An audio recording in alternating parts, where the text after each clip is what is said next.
This is the pro-Palestinian rally outside the United Nations in New York that landed Colombia's president in trouble with the United States.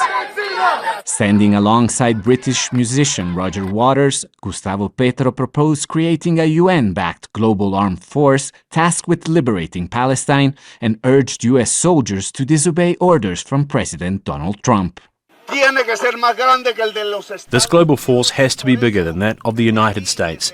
That's why from here, in New York, I ask all soldiers of the Army of the US not to point their guns at people, disobey the orders of Trump, obey the orders of humanity. Hours later, as Petro was flying back to Bogota, the US State Department announced it was revoking his visa, calling his remarks reckless and incendiary.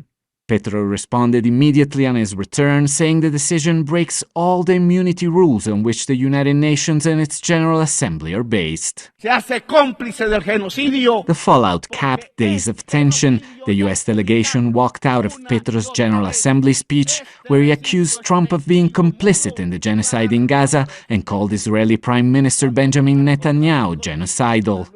As he left the podium, he spoke to Al Jazeera. My question, Mr. President, is about President Trump's speech. There was an attack on the United Nations in his speech. What do you make of that attack? Do you think there is any merit to his attack on the United Nations?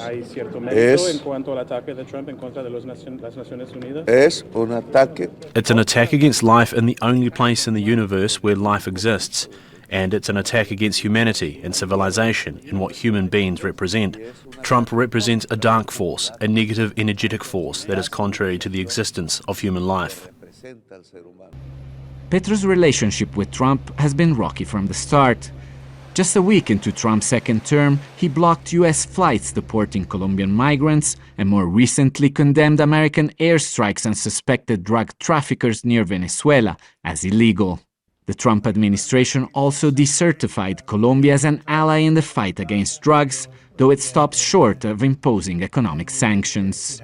In many respects, this puts Petro in a position he's comfortable with, casting himself as a revolutionary confronting powerful interests abroad.